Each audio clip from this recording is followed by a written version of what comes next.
Salut mon Saiyajin, aujourd'hui j'ai l'honneur d'être avec Mike Chang. Mike Chang est créateur du site Six Pack Shortcut et aujourd'hui il a créé une nouvelle méthode, un nouveau système d'entraînement qu'on appelle le flow training. Le flow, c'est un état où il n'y a plus de résistance. Comme dirait Bruce Lee, be water my friend.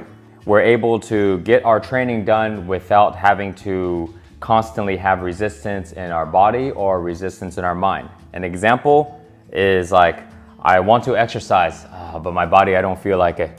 But I know I want to do it, but I don't, my body says no. My mind says yes, go for it. So there's resistance between the two.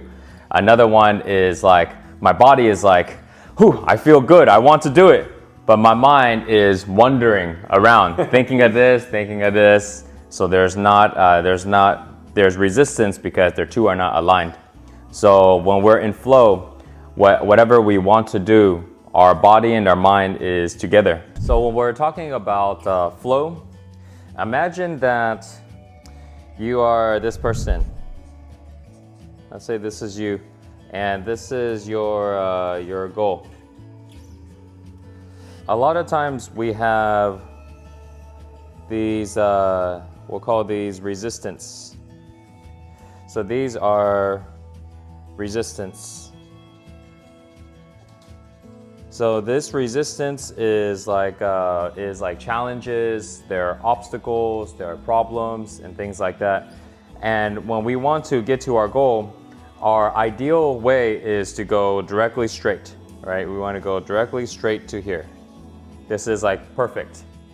But because there's resistance a lot of times, if we were to do this, we would run into a problem here, a problem here, problem here. So when we're in flow, all we're doing is we're looking at that there's resistance and we go, I'm going to go around. And then maybe I go around here. And then we're doing this. So this way we can follow a easier path, a path of least resistance. And so these resistance, they can be people, they can be problems and environment, a lot of things going on. And a lot of times if we continuously run into these resistance, run into the problems and we are trying to not go around it, then we run into something called force. So what force is when we are forcing something that does not want to happen. So how often do you run into where someone doesn't want to do something and you're like, come on, just do it, just do it, just do it. Okay, if you don't do it, I'm gonna do this to you. Or, you know, and so where people tend to force a lot of things. Or, yeah, how about I pay you more money, I pay you more money, okay, fine, all right. So then we can use force and then we can go through. Yeah. But force takes more time, it sometimes costs more money. Energy. A lot more energy. And so even though if we look at the example, it looks like it's a shorter path. But don't be fooled because this shorter path here could take a lot more time. So it's not representing in time. This might take, let's say this could take 1 month. Just for example, it could take 1 month to do this because breaking down this wall here is very difficult. But maybe we go here and they only take maybe 1 week. So just as an example, so the question goes, why do we not want to do this? What costs, because this looks very obvious. Someone goes, okay, well, of course I would just do this, right? I wouldn't hit my head against the wall. Why would I want to do that? But what happens is many people do that all the time, every day, even right now. And the reason why is because they don't want to look at something with a different perspective. But it's hard to change our perspective if we are attached to the outcome of how we do something. So let's say if we were to go and look at our mind.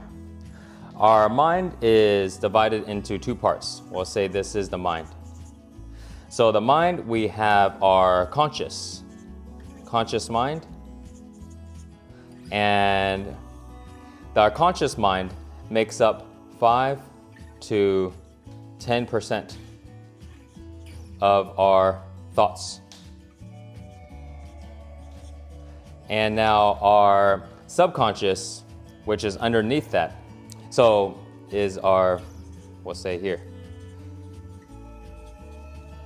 So our subconscious makes up 90 to 95%. And so our thoughts is a combination here between, we'll say like this. Our thoughts here, we have conscious, subconscious, they're all thoughts. But the conscious makes up 5 to 10%. The subconscious makes up 90 to 95%. A lot of people go, okay, well, I'm going to change the thoughts.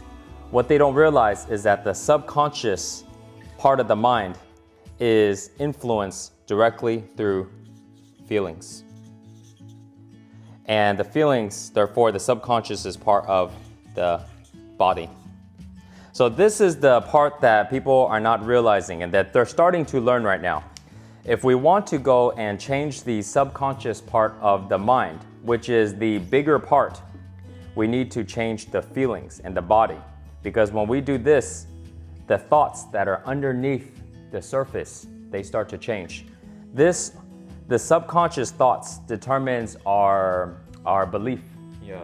It determines like the way we look at ourselves. If we don't change the feeling in the body, we don't change the subconscious part of the mind. The subconscious part of our mind can be in fear. And the conscious part of our mind can be in love. So that means the example of this could be on the conscious side, 5 to 10%.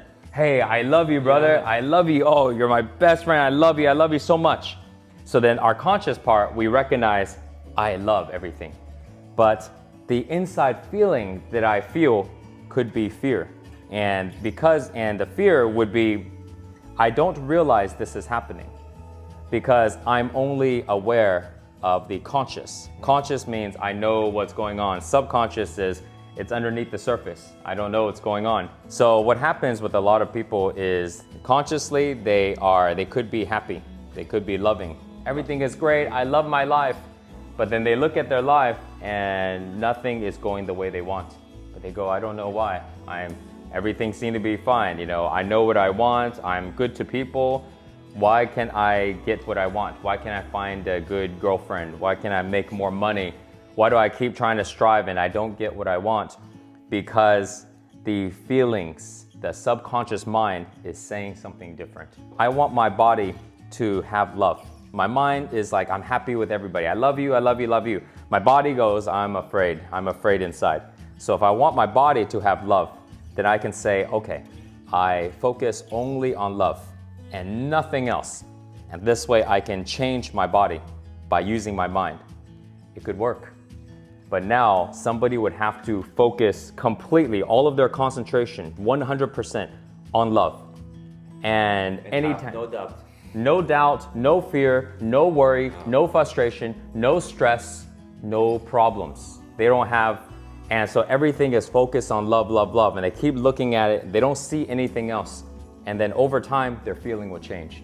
But it's very difficult to do that. You have to be Superman. You have to like be Superman. You have to be able to have tremendous amount of focus and concentration. And that's a big problem today because people's minds are always doing this here, here, here, here. So then what we do is not that we don't use the mind to change feelings. We use mind and body. So we together, right? Together. So this is where the mind, body, instead of just doing only mind, we do together. So now the body, we want to change the feelings using our body. It's easier because we don't have to, there's no concentrating needed for the body to change the feeling. If we go and do 10 burpees right now, we can concentrate on, we can think about what we're gonna eat for lunch, but we will feel the 10 burpees. I don't care, like your mind can be somewhere else, but your body will feel it, you know? That's the thing about using the body to change the feelings versus using the mind. The body is it's a direct way to feelings. The mind, you gotta go around.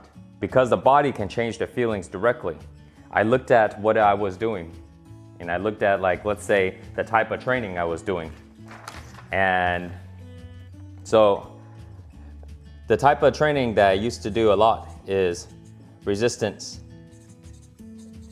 Right, resistance training, building muscles. And then on top of that, also some cardio. So when we use resistance training and cardio, this helps us feel good, right? That's why people do it, because like, oh, they feel better in their body than if they don't do it. The problem is that both, not this one, more of resistance, this creates tension, tightness. So whenever we get, if we're on the computer and we're on this spot, our shoulders get very tight. Yeah. And a lot of people have problems with their lower back, very tight hips, tight all the way around. If we don't let go of the tension, if we don't relax, then every time when we get frustrated, we hold on to tension. The tension is in our body and it doesn't go away. So let's call it stress. Stress creates tension. Every time we stress, we tense. Resistance creates tension, right? And so cardio doesn't create tension directly, but if we're doing running, and our legs get very sore, it still gets very tense. Yeah. So if stress creates tension, resistance makes us feel better, but it also creates tension. So it helps some, but not completely. So then now there's a problem, because we need to go into relax. If our bodies is tense all the time, you cannot rest. Sure. Right? When our mind is tense, it's always talking, stress. So when we look at relaxing, we just think like, what can create relaxation? So one of the most effective ways to do it is meditation. And we were talking about how you were doing meditation, and you can share that with the people too. Meditation, one of the best ways to create relaxation. But another way to do it is yoga, which we'll say is involving in stretching. Now yoga, there's a lot of things, but stretching is one of the most popular right now in yoga. And it also creates relaxation. There's also breathing, or what we call breath work. And all kinds of different breathing to increase the circulation, to relax the body. That creates relaxation. There's also what we call Qigong. So Qigong is a movement of energy. It's a practice where we move and we breathe and we focus. This will also create relaxation. And there's one more thing. Massage. Feel really good. Yeah. Massage, one of the most popular ways to create relaxation. So if we want to relax, we need to do these things.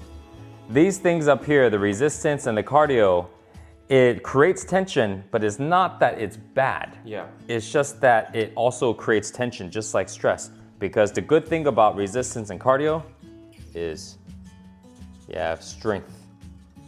Strength, cardio gives you like endurance, right? So if we look,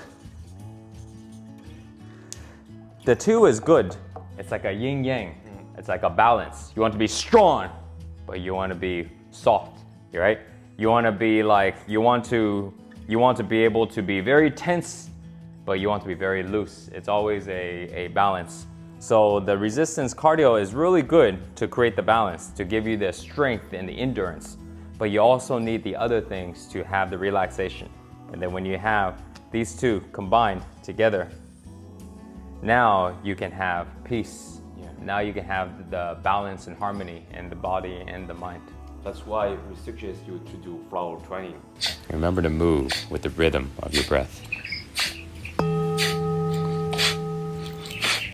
And let us know your opinions below the video. Si vous avez des questions, exprimez-vous dans la barre des commentaires. Je mets le lien de la chaîne de mon ami Mike Chang dans la description de la vidéo, mais aussi sous la vidéo. N'hésitez pas à vous inscrire. Il va vous parler de techniques de méditation, justement de flow training, justement pour relâcher votre corps et être une meilleure version de vous-même. En fait, Mike va vous aider à devenir des super Saiyajin Goto. On veut tous atteindre l'ultra instinct.